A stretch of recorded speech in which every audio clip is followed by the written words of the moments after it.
Hi, I'm Dr. Tim McGrew. I'm a Christian philosopher, and I enjoy building connections with people at Atheist Edge. Don't get me started on lack of training requirements.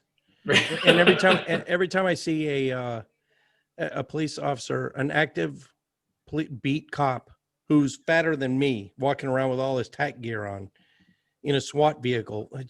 First off, are there no physical height and weight requirements in police forces anymore? What are you doing? Oh gosh. And why the need for so much small town with an up armored Hum-Vee or a armor car? Yeah, I was in a rollover, and I can't even think of the vehicle I was in now. Gosh damn it. I got to look it up, guys, because there's no way I can tell the story without knowing what vehicle it was. Well, I'll tell the story. I talked to this. I was at an atheist convention, actually, at which there was a police sergeant from England. And he was interesting for multiple reasons, many reasons, but two of them was his police department was paying him to get a PhD in evidence-based policing because they believe in that, and they actually want more people who know how to do that in their force. That's a whole fucking outside of US thing. Yes, evidence-based policing. Oh my God. But also he was often sent to America to advise departments in the US. And he was saying, he had fascinating stories. I love listening to this guy, but and he would talk about like how tactics works in England. It's like, first of all, your frontline officers don't even carry guns. You have your riot people who can come in. If there's a riot situation, you've got batons. And then if you have a real tactical situation, then you call in the TAC force, which is what we would call SWAT. I don't know what just happened. Atheist Edge just went weird. Okay. Do you see that's what it is, an MRAP? Oh yeah. Mine resistant. That's what I was in. We were in a firefight, and that's a super armored vehicle. Yeah, it's a Frag 5 armor kit, and transparent armor, and AK round hit. I was in the right back seat. What is it, like a quarter ton or 3/4 ton truck? Oh God, shit! It's not 5 tons, but it might be. It's definitely. I mean, with the armor on, obviously. Big boy, yeah. Yeah, that is a super well armored. Long story short, firefight. We tried to push through. The convoy tried to push through. We hit a gully, and we flipped 2.5, maybe 3 times. We ended on our wheels, so it wasn't a half turn, but yeah, AK round. I was in the right back seat, and that transparent armor did stop around because I was looking out the window when one hit. Shit. It would have hit right between my eyes. Right, had it not been for the and glass. We had empty ammo cans hitting us in the face as we were rolling. It was crazy. You gotta secure your shit, man. I tell you, that's the whole point. Exactly. That's a big thing on a ship. I'll tell you, that's huge. That like you could really get written up for not stowing things properly. All right, sorry. Because you get a good 14-foot sea. I don't know. I lost track. What was I talking about? I screwed you. You can't remember. It's all right. You're talking about the English police officer. Yes. Oh, yeah. So he was telling me that the first question he always gets asked when he walks into an American police department, and the chief or whatever that he's sent in there to advise. First question he always gets it's this. It's like almost the same wording. It's like, so no guns, huh? How does that work? And then he has to explain, like, here's how it works. It fucking works.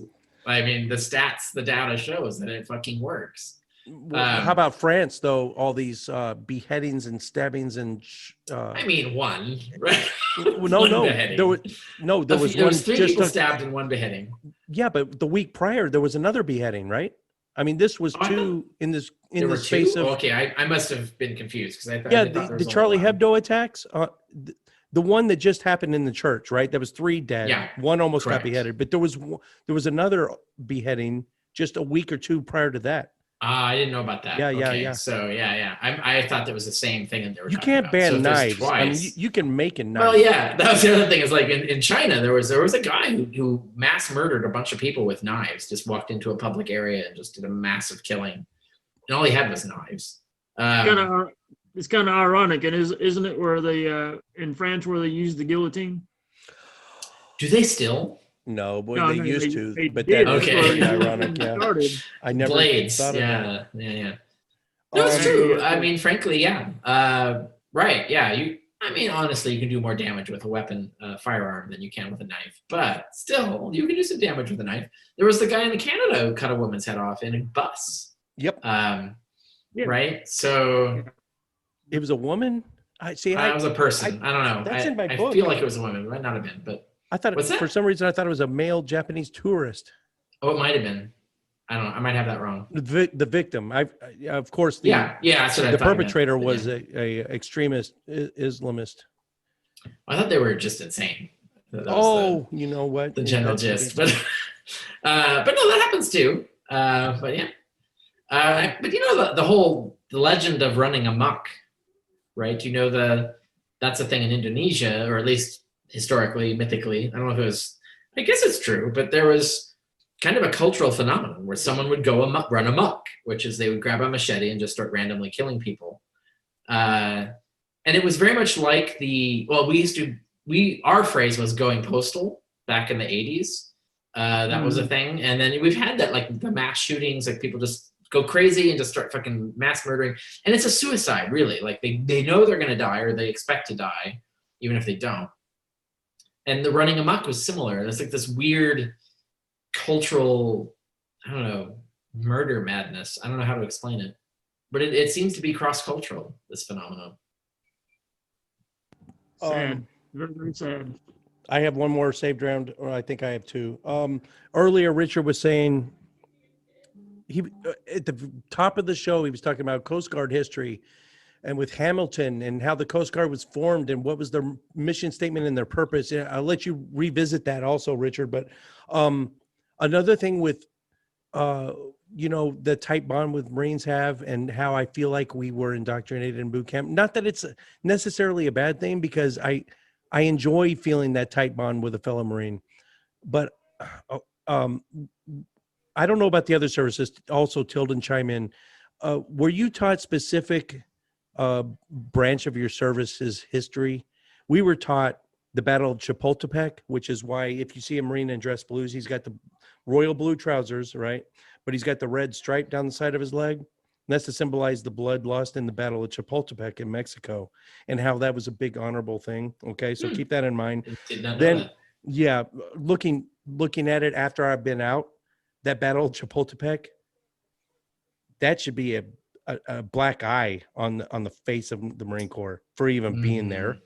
That's my opinion. The Trail of Tears, totally Marine Corps' fault. Oh my God, I didn't know that. All right. Taking over California from Mexico, totally Marine Corps' fault. I didn't know the Marine Corps was involved in that either. Okay. We are responsible for so much unnecessary and bloodshed, and probably borderline genocide at some points. Banana wars, it wasn't all Marine Corps. The Caribbean, none of that, of course. Only the positive things, and even the negative things were spun to be positive. Right. Yeah. So yeah. Tilden and Richard, were you taught specific history? Oh, we got someone new. Air Force started in 1947 as a separate branch. I don't know if you remember the Army Air Corps had dropped a couple of atomic bombs. They might have killed a couple of people, I'm not sure.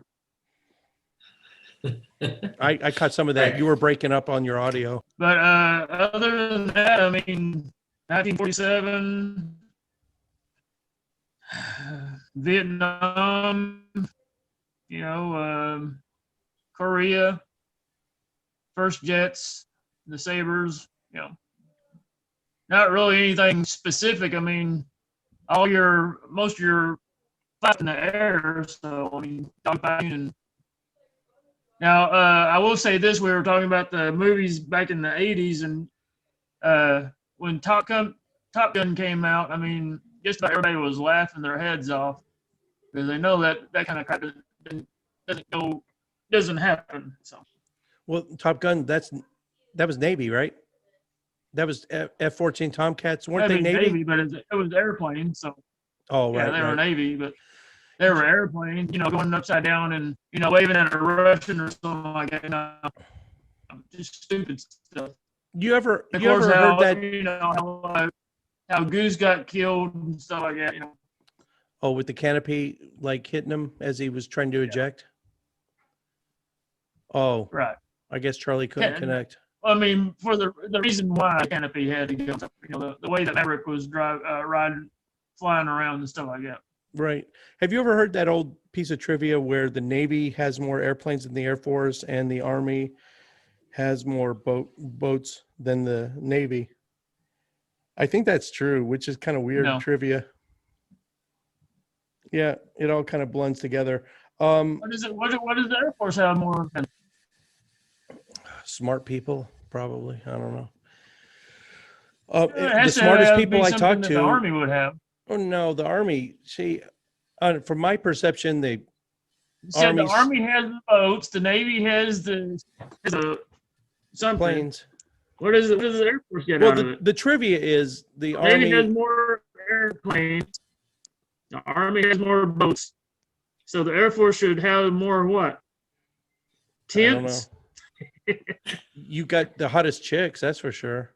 When I was What in, happened? What I happened was to in- our new person? I know I guess he had trouble connecting. I'd he like, might try I'd to like to jump see back in. those right now, man. Oh yeah, when I was in language school in Monterey, California, it was the Air Force barracks. That's where my sister went. Oh Yeah. shit, the Air Force barracks. That's where the Marines were staking out the place, boy. We called Air Force chicks M&Ms. I don't know, Marine mattresses.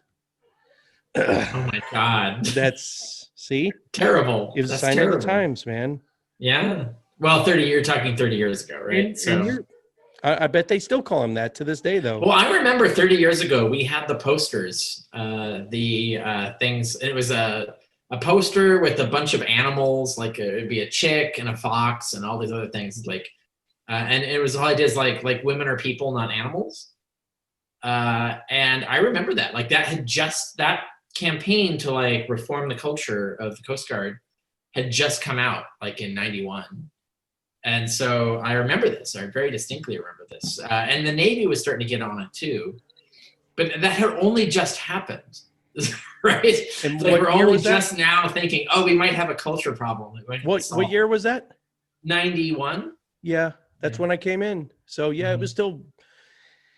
It was. And like I said, heavily- that was in the Coast Guard. They had the posters and stuff. Like they had a positive campaign yeah. in the Coast Guard to try and reform our culture. We had none of gender that. relations and stuff. But the thing is, with indoctrination in the Marine Corps, now I'm speaking for myself, but I think I can speak for the vast majority of other Marines, minus the one incident that I spoke about earlier. But once I got up as a staff NCO and I had Marines under me, and I was responsible for them, well, throughout everything, but I'll focus on that. I was always known for saying, I don't care what kind of plumbing you have in your trousers. Everyone's the same. I don't care what kind of melanin content of your skin cells. In fact, we weren't even allowed to, not that anyone wanted to or had any desire to call each other. If you were describing another Marine, hey, he's that black Marine or white Marine. No one ever did that. He was light green or dark green. He's a dark green Marine over there in the other battalion. You know him, right?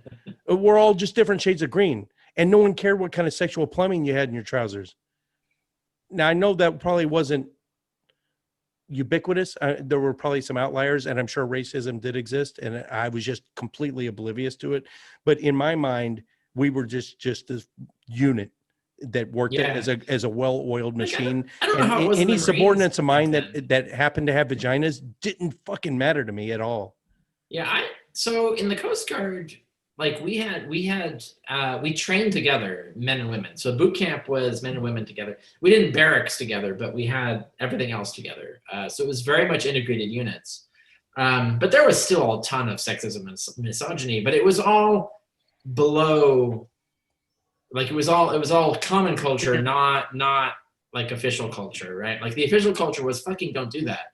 But it was still happening, and I saw that a lot. Like, and I felt like my compromised position back then, which actually I guess relates to a question you asked earlier. And I do talk about this. I have I remember the name of it. There's a video floating around somewhere online that I did where I talked about the sexism in the Coast Guard that I dealt with. And I was always below ranking of everyone who was being a sexist and saying shitty things about women. So I never felt comfortable speaking out against it. And it was never like, it was always like skirting the line of what was legal, right? Or, you know, what was within the rules. So you couldn't like, and certainly no way you could like, oh, I'm gonna like go up against my superior and like have him written up for saying this about that woman. Like you just couldn't do that back then. There was just no support for doing that back then. And I felt like I very much like, I was very young and very inexperienced and felt very powerless. And there wasn't really an opportunity to do, like, so you were talking about earlier about how you were like, you felt that you didn't speak up. I didn't speak up about that stuff because I felt like there was just no way that I could do it and not be completely annihilated and have no effect either as well, right? So like be a futile thing. But it was just talk, right? It was just the way people talked about other people that I found very offensive and dishonorable. And that was still a thing. And so when and really like that was the campaign just shortly after that, actually, with my experiences with those things, the campaign to try and change the culture started happening. So the leadership was aware of this as a problem and they were trying to solve it with different ways of like re-education. So that was really just happening in the early 90s. And so it's been 30 years. So I don't know what's changed. I don't know how much it's improved, if it has, since then. But I remember it was the new thing then. It was like, you know what, maybe we should not call your colleagues chicks. You know, like that was like the basic, like this is a new revelation, 1991, we finally figured this out. And now we need to tell you this, that we don't think it's cool that you call your fellow colleagues chicks or foxes or whatever.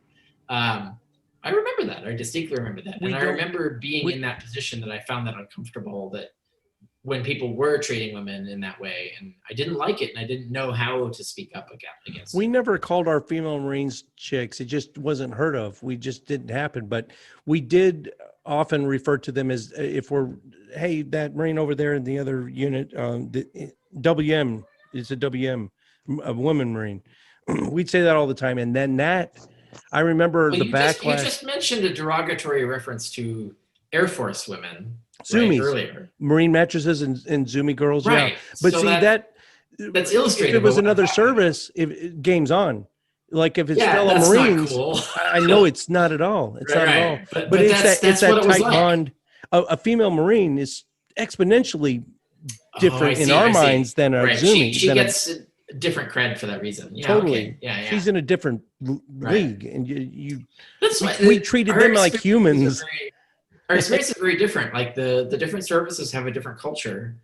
So I don't know. I can't really speak to what it was like to be a Marine, particularly what it was like to be a woman in the Marines in 1991, say, versus Coast Guard, where I actually did have conversations with women in the Coast Guard and I got their perspective. Like I saw how had some information about what it was like to be them. It was different from what it was like to be me. From your experience talking to them, was it worse, the same, or better as a female Coast Guardsman than a civilian female?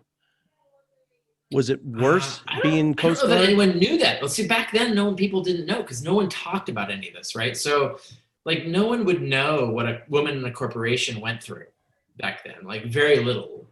And like, if you talk to the Coast Guard women would talk to each other. But they're so young, they have no frame of reference anyway. They might not know what the women in the Air Force were dealing with. Like that, like no one was out about this. It wasn't a thing that we talked about openly. Now we do. So I think there's tons of information. You can go on the internet. You can get tons of stories. You can really get a sense, right? Like that, things have changed for that reason. But back then, no, really, the only women who talked to each other were fellow Coast Guards women. They're really called that? No, I just did just now. Oh, okay. But they're still called Coast Guardsmen, even if they're females, right? That's a good question. I don't know. No, we never used that phrase. It's rank, right? There was two big changes while I was in. The dry erase boards, they're white. When I first entered, they were called white boards, but there was a big change and there was a lot of pushback. But we had to start calling, we couldn't call them whiteboards anymore because that was racist. And then That's weird. Okay. changed to grease boards, but then that was a Oof, Hispanic reference. And so we couldn't do that. So then we that's weird. had to switch to Okay. dry erase boards. The other thing was, if you're doing a personal inspection, often there'll be like a loose little thread sticking out of your uniform. Yeah. You have to clip those, right? There's a phrase for that, actually. Yes, I remember you can get hit for it. What was it called, Richard? Do you remember? No, I don't. But Irish I remember pennant. Yes. Irish pennant, an IP, right? Yes. So you got an That's what IP it was on your called. shirt. Let me get Yeah. that for you. And that was cut out because that was a slang, that was a epithet against Irish people. And we had to call it Now that LT. you bring that up, I remember this. Yeah, right. We had to go from IP, Irish pennant, to It would literally LT be loose on your thread. demerit. So like we were required to have a demerits sheet in our pocket. So if anyone in boot camp caught us doing something, they could order us to pull out the sheet and they could sign it, check off the thing that we'd done or whatever. And then of course, if we made that disappear, we would be totally in shit because they would go and report that they'd done this thing. So it would really be a test. Like, are you going to go honestly give this sheet now to your TI? But yeah, you have these demerit sheets that have this list of infractions that you could commit. And one of them is exactly what you said, the Irish pennants. Like someone, any random person on the base could call you out for it. And yeah, it was, no one like paid attention to the fact that the word Irish was involved. But that was fucking 1990, right? I'm going to ask you guys, I'm going to run and grab another beer and hit the head. The head just is grab another beer. Dude, if I could move my camera over here, I'm 6 in right now. Okay. But you're drinking And I'm scotch, which I'm is, fucking drinking What do you scotch. need Yeah. a really big beer? hey, I'm not slurring my words yet. If you guys watch any of my 6-hour long commentaries on vegetarianism on some of my episodes on my show where I'm slurring, I did a 6 hour and 5 minutes, 6 hours and 5 minutes, a debate with a carnivore about the benefits of being a vegetarian. And wow. Okay. I don't 6 remember. hours? That's I crazy. don't remember the last 2 hours, Richard. It's not. It was sloppy. It was sloppy. I'm going to ask you guys, of all the ribbons and I don't ever want to visit that video ever again. Oh, Thank you very much. That was bad. It's still out there public if anyone wants to try to dig it up. We have 550 videos now, so good luck. Wow. Of all the ribbons and medals and awards that you have received while you were in, what is the one you're most proud of, and which is the highest in the order of precedence? I I mean, don't know if I remember back that far. my marksmanship ribbons. That was. I actually so I qualified marksman for both pistol and rifle, so I have both those. But I believe that I would have qualified as sharpshooter, which is like actually gets you a higher ribbon. I would have qualified as sharpshooter had my rifle not gone full auto accidentally during my trial. And it's a lot harder to qualify as a sharpshooter when your fucking rifle goes full auto on you and you don't expect it. And I would imagine. And the range commander didn't believe me. Like I was like, my weapon's going full auto. Like I don't understand. Like it's not switched to full auto. It shouldn't do this. And he's like, no, it's impossible. It can't happen. You're just confused. You just double tapped or whatever. Like, I'm pretty sure that's not what happened, but okay. So why don't you watch me? So I had him watch me, and I I pull the trigger just barely, and he fucking just goes full auto, and he goes, oh, fucking hot weapon, and he like fucking grabs the rifle from me. I'm like, I told you. Hello? And they did say like I could schedule to retake the test at some other time. I said I never got around to doing that. I literally qualified as marksman going accidentally full auto. So I feel like if that's the case, I totally could have gone sharpshooter had I retaken the test. So that was, but I have the marksmanship ribbons for both pistol and rifle. So that's what I got. The only other ribbon I got before I left service, because I was only in 2 years, was the National Service Medal, which everyone gets for when you're serving during a war. which was the Gulf War, the first Gulf War back then. Now we're just in a constant state of war. So I guess everybody gets the National Service Medal just automatically as soon as you finish boot camp, maybe. I guess, I don't know how it works now, but That's right. but back then it was kind of a big deal. Like I was at least theoretically in jeopardy, although what I did was guard an estuary in San Diego against Saddam Hussein's Phantom submarine. That's a whole other story. But that was what I did during the Gulf War, was guard an estuary in San Diego.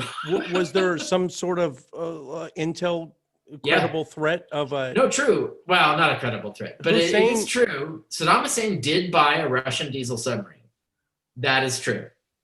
He had absolutely no way to crew that submarine.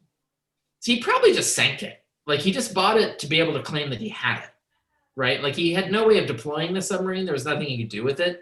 But the worry was that maybe he would use it to, like, you know, drop terrorists in American City, like bomb a port or something. Like he didn't. Like I think it's never been recovered. So he probably did fucking sink it. Probably just got rid of it. We just wanted people to think he had it. That was Saddam Hussein's whole game. I don't know if anybody knows the story. Is the whole weapons of mass destruction thing was him trying to convince Iran that he had the weapons of mass destruction with all this like fake stuff. Like it was all this typical stuff we would use to fool an enemy to make them think that we had a thing. He was doing that to keep Iran from fucking invading him, right? Because he'd used chemical weapons against Iran. So if he uses, I've got chemical weapons, don't invade me. And so the Americans are like, wait, do you have chemical weapons? You keep claiming you have chemical weapons. If you've got chemical weapons, it's a big problem. And now he's like, oh, fuck. Like, I can't claim I don't have them because then Iran will invade. I can't claim I do have them and then the US will invade. And so that's what led to the fucking Gulf War, is like he couldn't make a decision as to how to like play out his goddamn bluff to prevent Iran from invading his tyrannical regime. That backfired horribly. So, yeah. I once he told thought it wouldn't happen. He thought the US public would not support the war. Well, he forgot the oil hole, throw that into the mix. Yeah, he forgot the and ease Cheney, with which the American public can be manipulated. I once told my dad, he was a Vietnam vet. He has more confirmed kills than I could ever imagine, as he was an airman with more combat experience and way more PTSD than I could ever dream of. Yeah, right. Which is ironic that an airman, but still, yeah, he was a 50 cal gunner. The flight he did electronics on F-111s on airfields, but he was also guarding perimeters and shooting sappers. Right. So, right. So I once said to him when I came back from Iraq the first time, I said, "Dad, we have something else in common now." He goes, "What, son?" We're both part of unwinnable wars that shouldn't have been fought in the first place. And he had an emotional reaction to that, and we talked it out. And I got him to admit that we should never have been in either places in the first place. And now you start questioning your existence as a human being. Ronald Reagan once said, some people go their entire life not knowing if they made a difference. Marines don't have that problem. So we always kind of live by that quote. We always think honor, courage, commitment, what we're doing is right. And then I start thinking, I should never have gone to Al-Assad or Al-Qaim or Fallujah.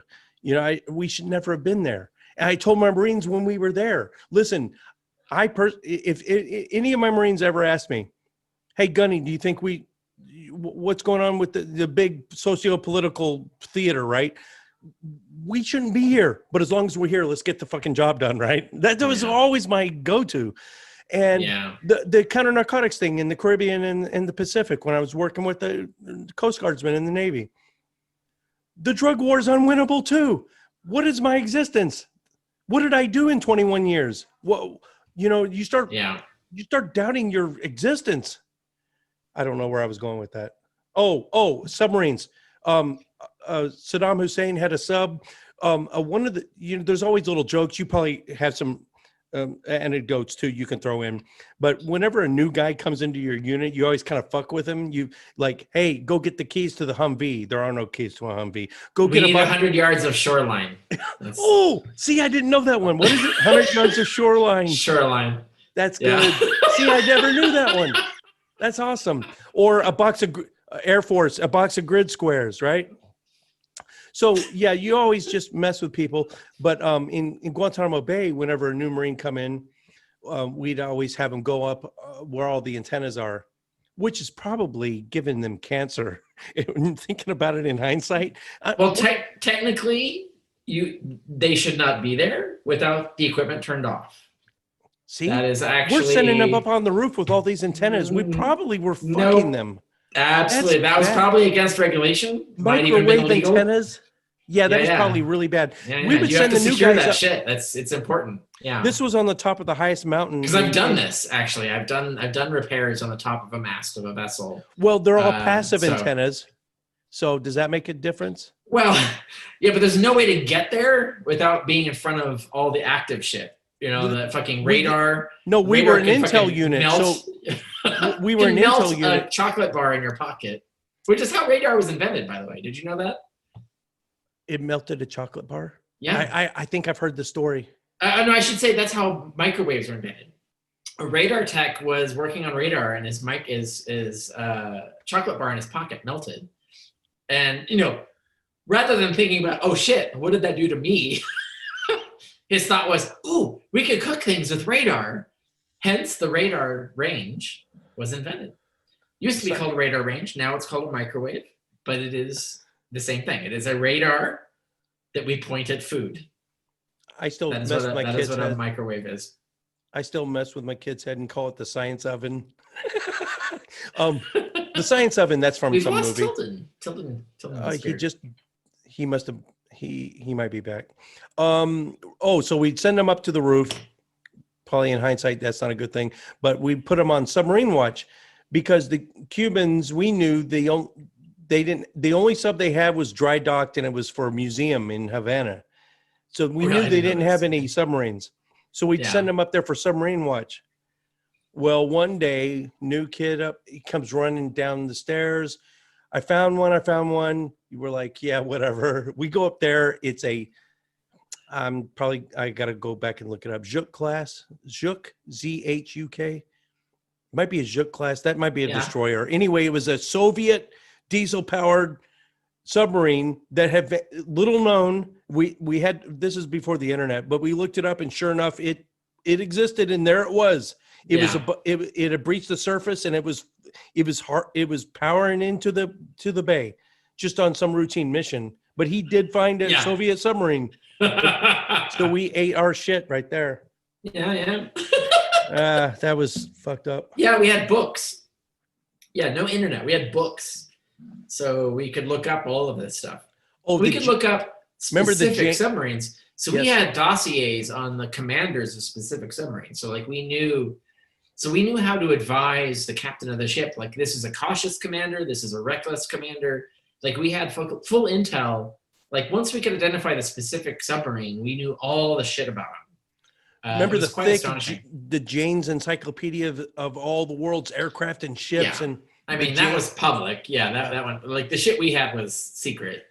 It's not published. But yeah, the Jane stuff is all the generic stuff. Like this is what this class of submarine can do. That was publicly known. But like, we didn't want them to know that we could identify specific submarines.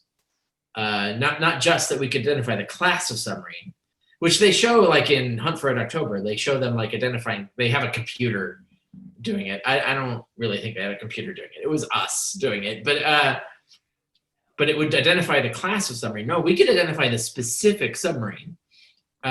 Because the individual hull number of that sub based on just a ping. Correct, yeah. But no, it would be from passive sonar, not from a ping. Active sonar would just tell you that there's a thing there. All the intel you got was passive. Like the passive sonar shit, you could learn everything. Like if there was one toilet on the submarine that acted weird, we could fucking peg that submarine from just that one sound.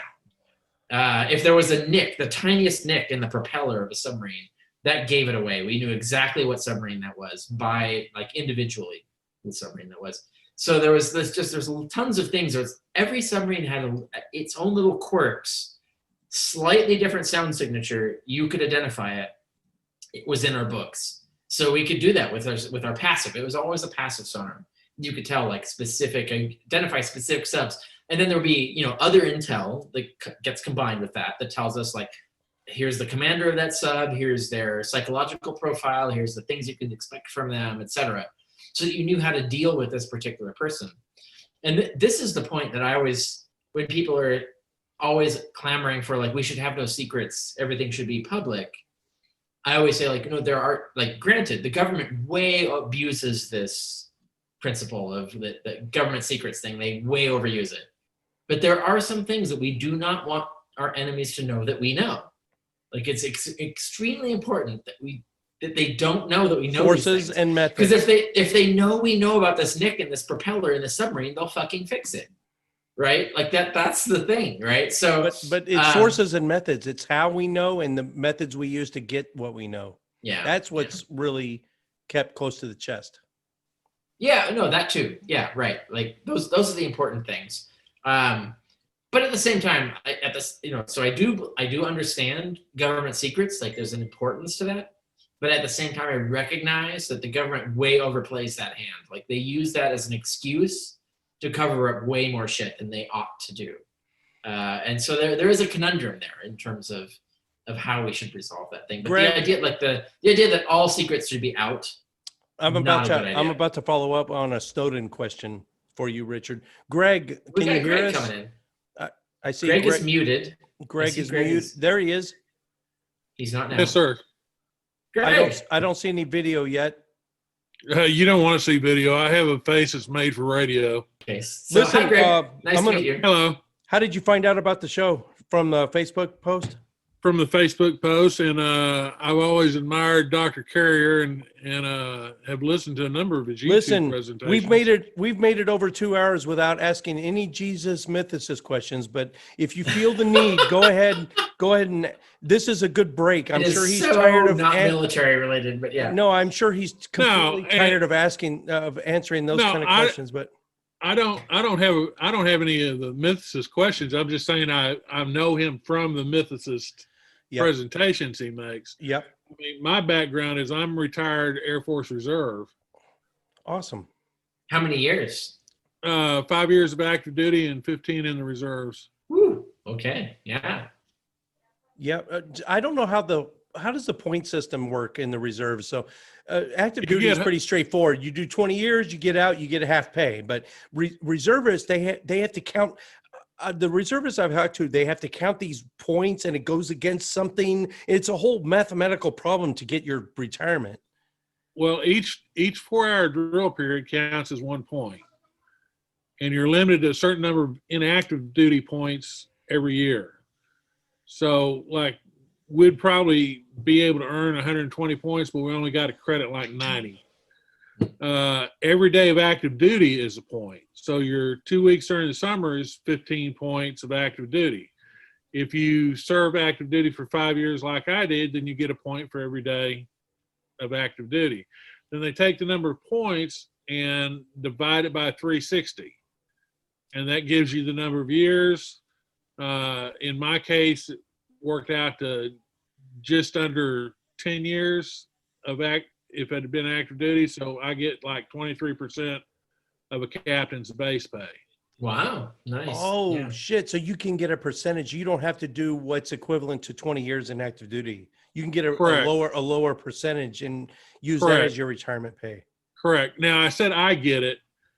I get 2/3 of it. My ex-wife gets 1/3. Oh. Well, yeah. Oh, gotta watch out what contracts you sign. That's yeah. And prenups. Okay. So getting back on track, we're on surveillance. What were we on? I was going to ask you a Snowden question. Oh, Richard, you said there are some secrets that are better kept secret. There's a point to secrecy. I have it can be abused. That was my point. I have some very, very strong opinions on Edward Snowden. So tell me your take on him. And is he a hero or did he damage U.S. integrity? It's weird. I have weird perspectives on this. I don't have a problem with what Snowden did. because he was basically exposing what is essentially an unconstitutional legal program.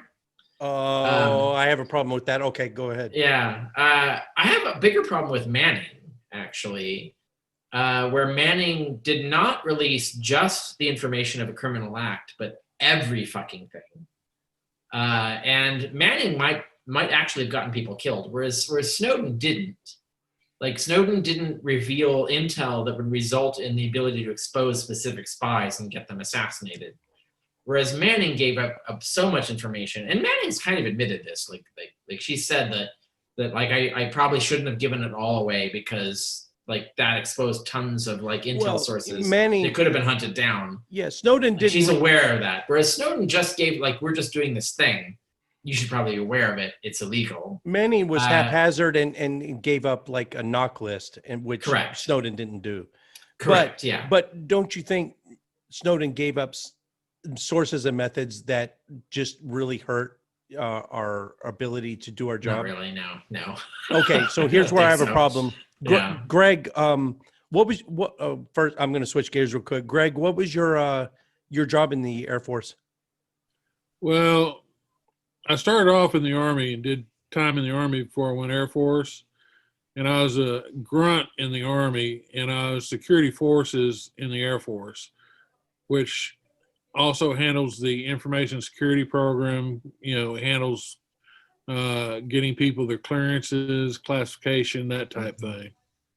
So I'm not the expert on it. I had a sergeant that was, but.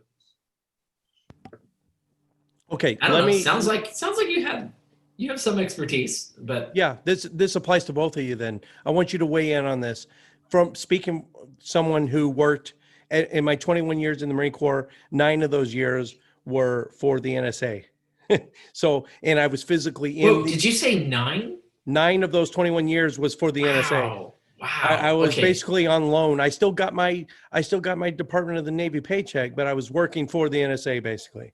Wow, and some of a percentage of that 9 years was actually in Fort Meade, Maryland, at NSA headquarters, in the ops floor, in the working spaces. So when if Carrier ever speaks authoritatively on the whether Jesus exists or not, if there's anything in this planet I can even be comparable to, it's whether or not we are actively surveilling U.S. persons. A U.S. person is a U.S. citizen that lives, resides, or is an expatriate of the United States. I can tell you, and I know the comment section will blow up because of this. When was this? Like, what years are we talking about? It was on and off. So depending on where, every 3 years, beginning and end. So like beginning and end. Well, like I enlisted in 91. I got out in 2012, 13. Okay. So throughout that, there was a 9-year period on and off in there where I was either working for or directly at Fort Meade, Maryland. When was Snowden? What was his? What year did he? I don't even know. Because I thought that was all fairly recent. Like what he was exposing was like a recent thing. Correct me if I'm wrong. Snowden's narrative is that we are actively monitoring U.S. person communications, which is abjectly false. It is completely false. We are collecting metadata, and now I'm getting into some sensitive shit. True though. I have to be careful. We basically hoover up, we vacuum up information, and a lot of that information is U.S. persons, and that's metadata. That's 2013. That's when he exposed the stuff. But yeah, go on. Oh, okay. That was right when I was getting out. All right, that makes sense. And he was NSA as well.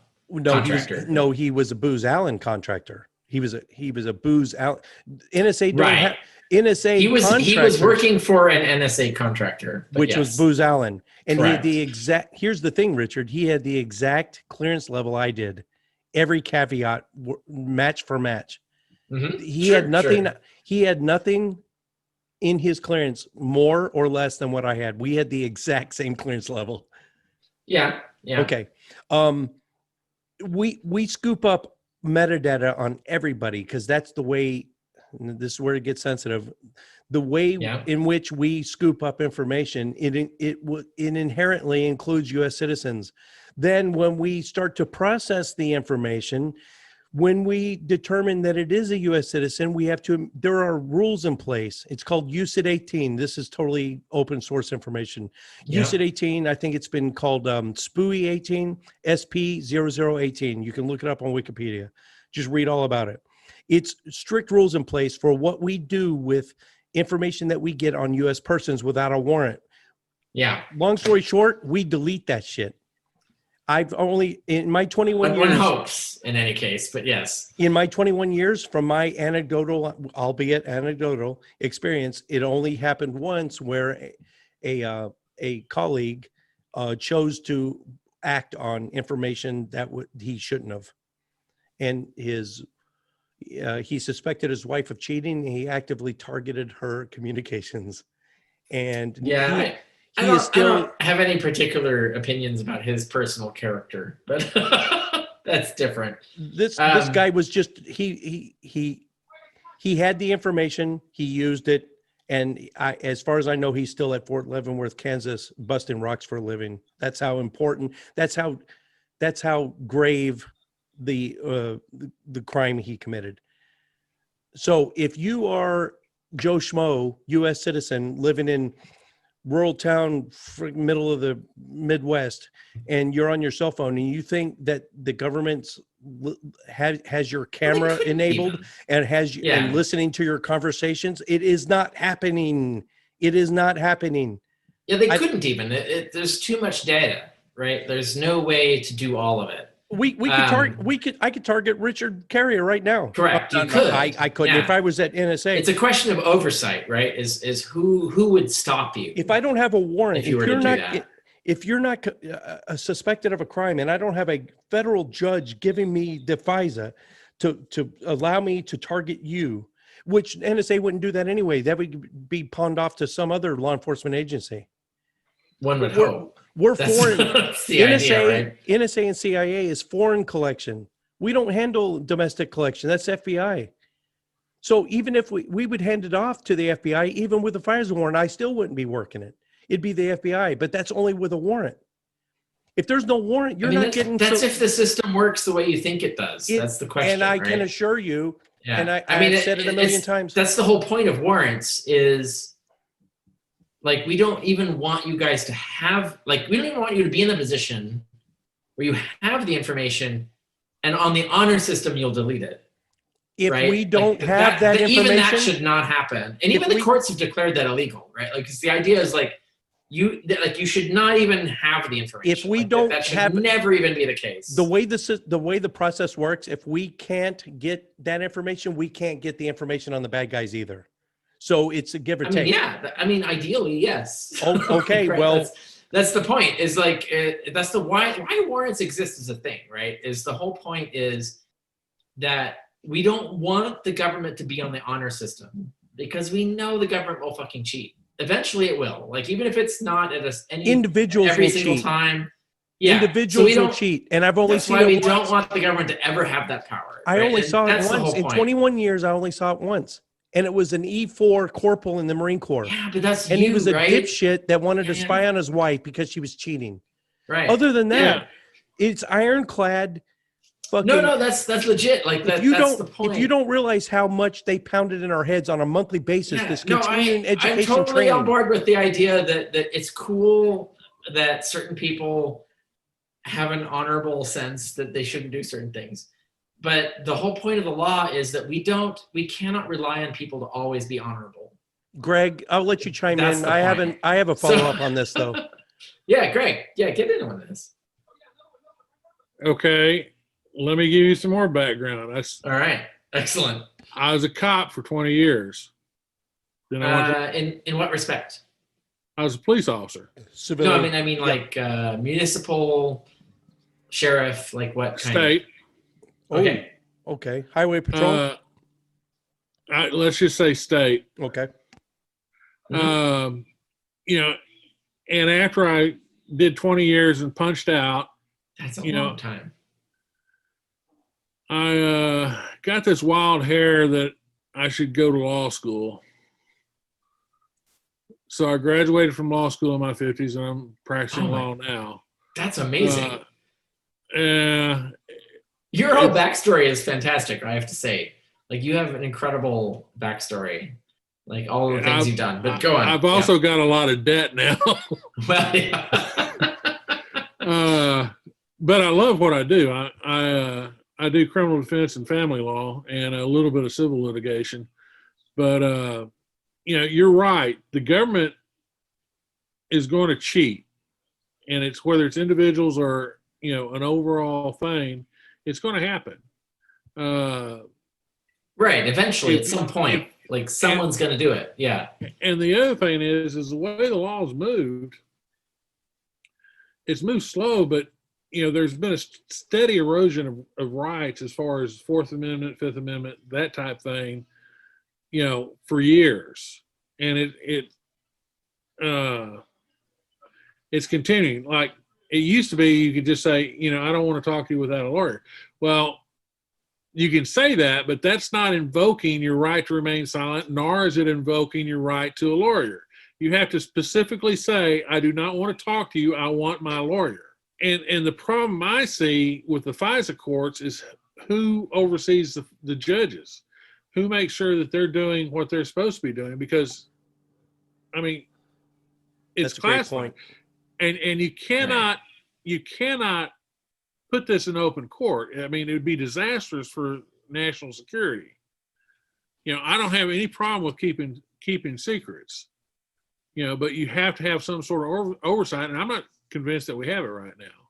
That's one of the reasons I'm not real upset with Snowden. Manning's a different story. Manning should still be in prison. But the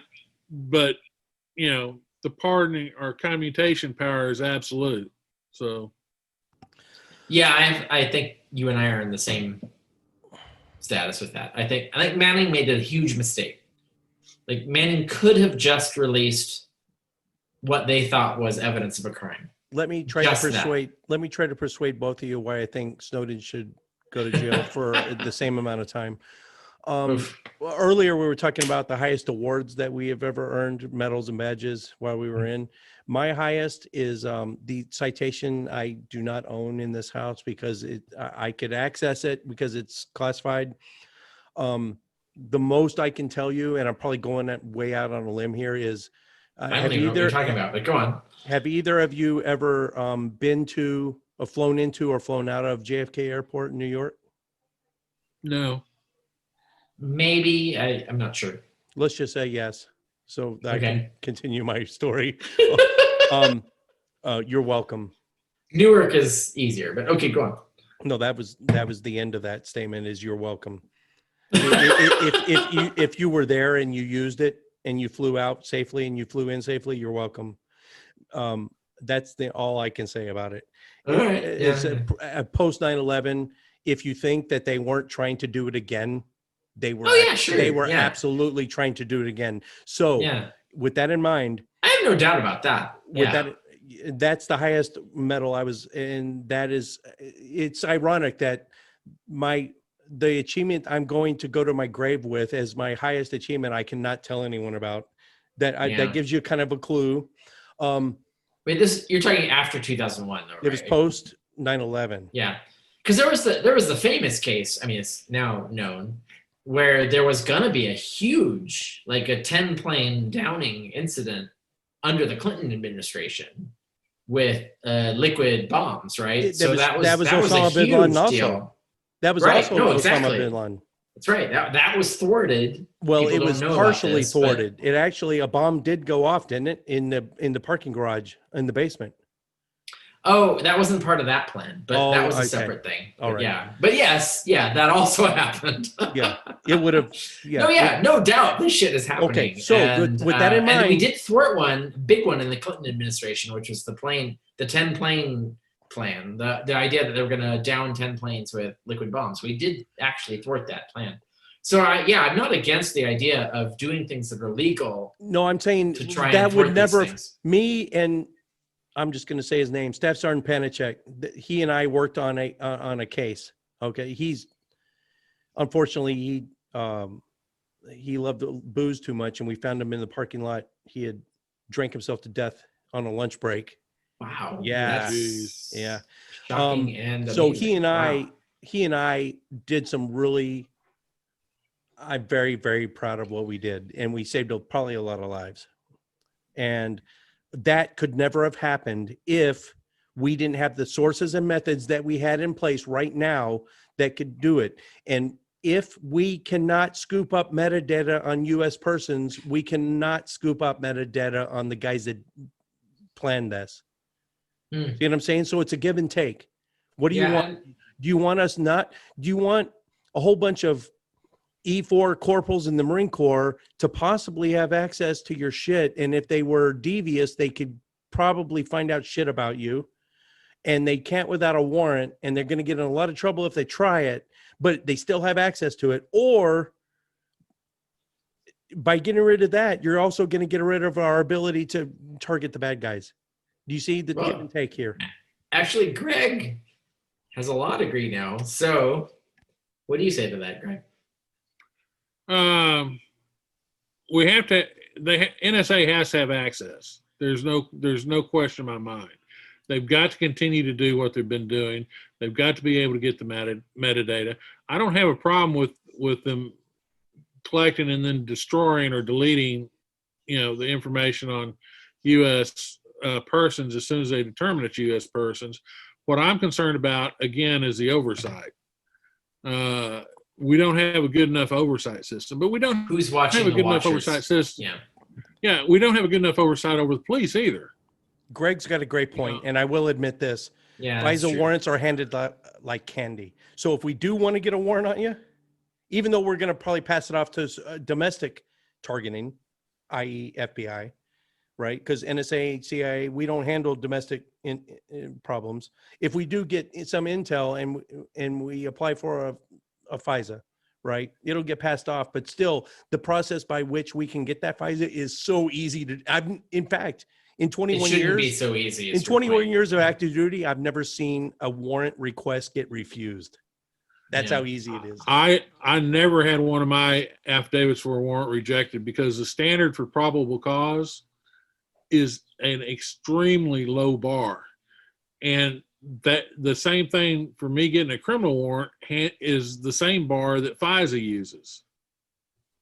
Yeah. All they have to do. Do you think that's the problem?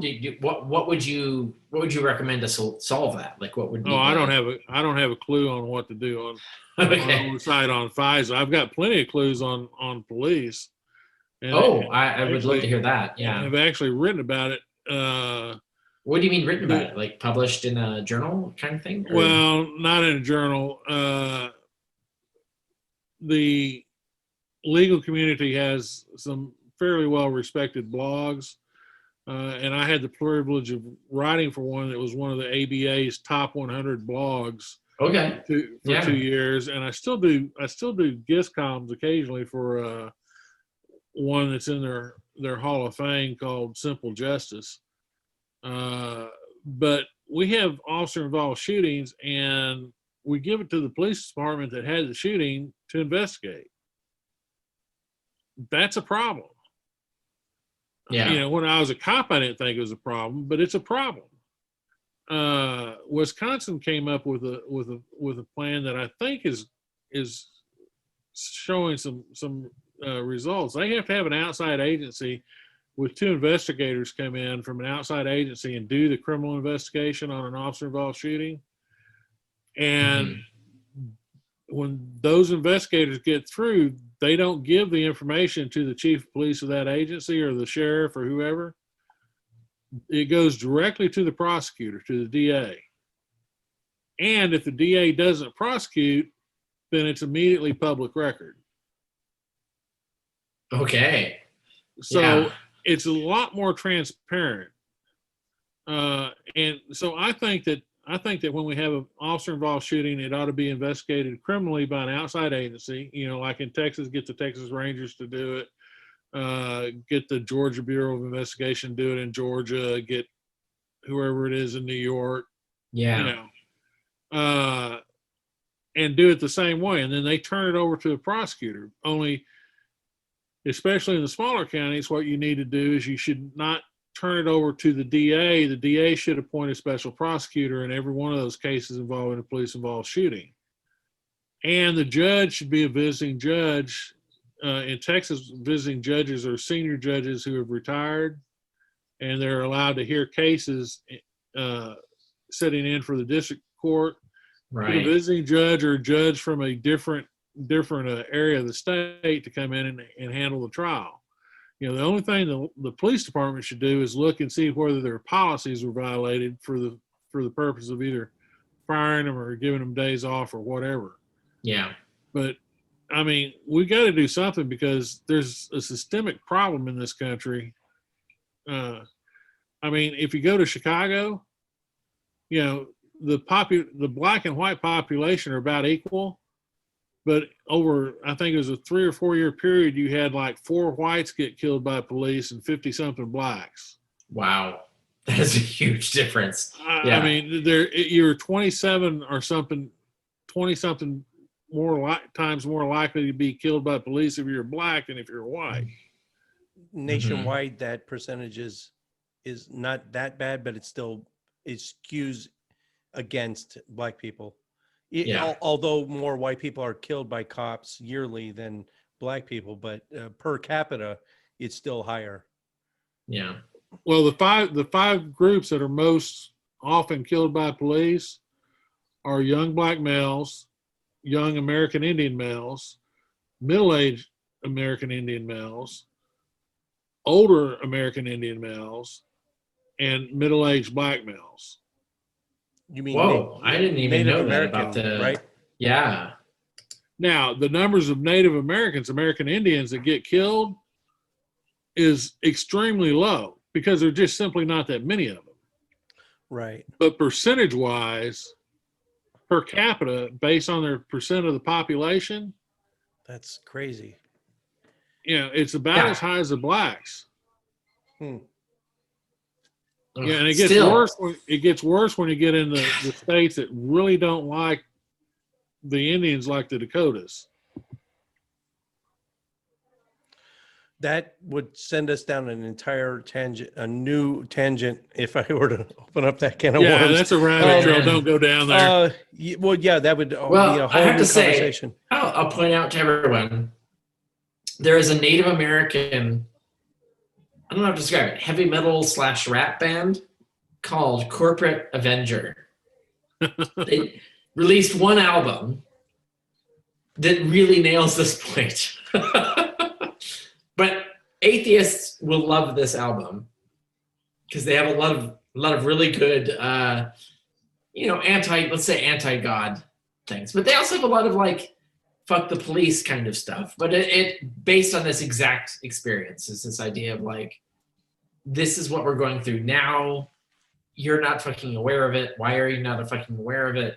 But anyway, it's really excellent rap / metal thing. But it's a Native American band called Corporate Avenger. I recommend. I'll have to look them up. Yeah. No, I recommend it. I think this is maybe a good time to start putting a wrap on things. Yeah, I think so. Yeah, Richard, where can we find you? richardcarrier.info. Just go Richard Carrier, one word, .info, and you can find all things me. So you can get to my Facebook from there, my Twitter account from there, my blog, my courses. I teach online courses every month. My books, everything you want to find, you can get from that. What course are you teaching currently right now? Because I'm actually doing everything simultaneously. So every first of every month, I will do a 1 month online course for anyone who wants to take it. There is, $49 tuition to get in that. But I do critical thinking. I do ancient history. I do ancient science, historicity of Jesus. Okay. Free will. I do science and philosophy of free will. I do tons of stuff. So yeah, I saw your post. I saw a recent post on it. Well, maybe not so recent, but I'm about to do a show with a lesbian libertarian Trump supporter on My Oh my top God. five, my top 5 favorite Hitchcock movies. And so I've been embroiled. Just That's yesterday, fascinating. I know my OCD. This is going to show my OCD. Yesterday, I physically watched 7 back-to-back Hitchcock movies getting ready for this. So when Okay. I'm done with this show with her, I am going to seriously, in fact, I'm going to just make a commitment to you. I would like to take that critical thinking course. I'm going to go ahead and pull the trigger on that. Yeah, we'll do that. Maybe we could do a show about it. Ooh, my experiences throughout it. That'd be Yeah. awesome. Mhm. That'd be Like fun. what you thought about it, and Yeah. absolutely. Because I don't think I have a baseline idea of street epistemology just from Anthony Bosco and Peter Boghossian, but as far as like, and I'm sure some epistemology plays into it, but you know, in this current climate of how can you know what you're seeing is true or not? Deep fakes, Yeah. right? Fact checking. It's getting more and more problem. Yeah. Yes. Bigger Social issue. media Yeah. fact checking. How can you go back and say, Facebook, are you right or wrong for shadow banning that post?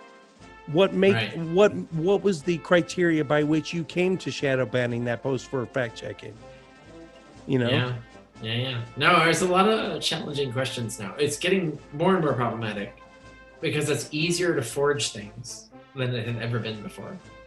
So we are in a world where we're almost at the point of being subject to a Cartesian demon in the classic sense. So I have no idea what that means, but it's something we got to talk about it. We got to do a whole Cartesian. episode on Cartesian demons. I have no idea. Yeah. That sounds really profound. It is a fundamental philosophical concept that is at the root of epistemology, ontology, everything in philosophy. More than people think, really. But Wow. yeah. And All it right, really gentlemen. relates now to fake news, but go on. Yeah. Greg, you have any final thoughts? No, I just wish I'd saw it and came in earlier. This has been just completely enjoyable. Yeah. Awesome. You know, I predicted at least 8 people in here, and we had at any given time we had no more than 4, but we had some bow out and some come back in. It was pretty fun, and I chalk it up as a success. But next time we better have at least 8 to 10 people. This is unsatisfying. In the Marine Corps, we call it this shit needs to get unfucked. It's unsat. You gotta really lock people down and get it planned. Well, I could bring my brother with me, but he'd just tell us all we're going to hell. Oh, no. I would have fun with that as well, but that would be a different. I'd have a blast with it. I've gotten pretty good at it, and I damn sure know Richard's he's good at it, so that would be fun too. All right, guys, take care, and we will see you all next time. Thank you.